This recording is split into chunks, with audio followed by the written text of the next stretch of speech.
పరిసరాలు పరిశుభ్రంగా ఉంటే వ్యాధులకు దూరంగా ఉండవచ్చు అని రేణిగుంట ప్రాథమిక ఆరోగ్య కేంద్రం వైద్యాధికారి డాక్టర్ రెడ్డివారి శ్రీలక్ష్మి తెలియజేశారు.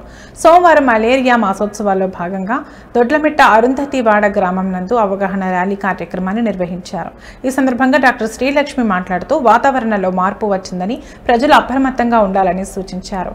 ఇంటి పరిసర ప్రాంతాల్లో మురికి నీరు నిల్వ ఉండడం ద్వారా దోమలు వృద్ధి చెంది డెంగ్యూ, మలేరియా, చికెన్ గున్యా, మెదడువాపు, బోధకాలు వంటి వ్యాధులు వచ్చే అవకాశాలు ఉన్నాయని వివరించారు.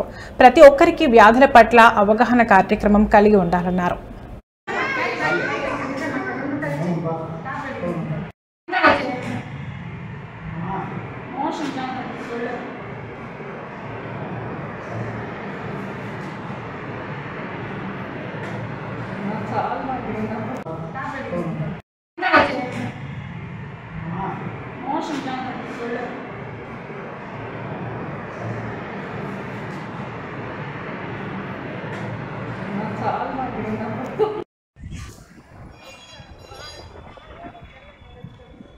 Tidak